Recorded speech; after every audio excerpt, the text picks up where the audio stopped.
Iran के विदेश मंत्री अब्बास अराकची ने एक बार फिर ईरान की सैन्य ताकत और मुस्लिम देशों की एकता पर जोर दिया है। उन्होंने मुस्लिम दुनिया से कहा कि अगर मुसलमान देश एकजुट होकर खड़े हों तो बाहरी ताकतों से आने वाली किसी भी चुनौती का मजबूती से मुकाबला किया जा सकता है।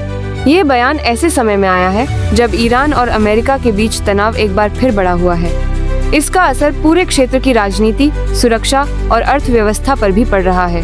अब्बास अराकची ने सोशल मीडिया प्लेटफॉर्म एक्स पर कहा कि ईरान की सेना ने दुनिया की सबसे महंगी सैन्य ताकत के सामने अपनी तैयारी और क्षमता का प्रदर्शन किया है।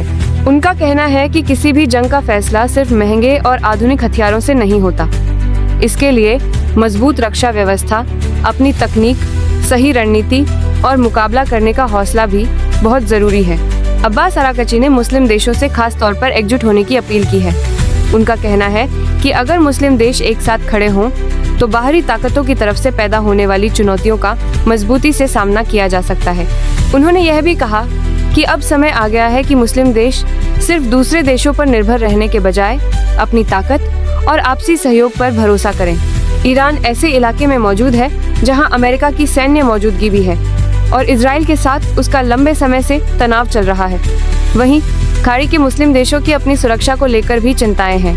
इसके अलावा हॉर्मुज़ जलडमरू मध्य दुनिया के सबसे महत्वपूर्ण समुद्री रास्तों में से एक है।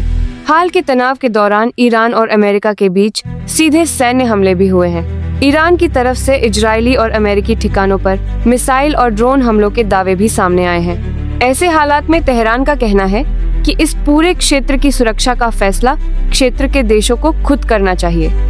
उन्हें अपनी सुरक्षा के लिए पूरी तरह अमेरिका या किसी दूसरे बाहरी देश पर निर्भर नहीं रहना चाहिए। अब्बास अराकची का मुख्य संदेश यही है कि अगर मुस्लिम देश आपसी मतभेदों को पीछे छोड़कर एक साथ खड़े हों और एक दूसरे का सहयोग करें तो वे अपने क्षेत्र की सुरक्षा और अपने हितों की बेहतर तरीके से रक्षा कर सकते हैं।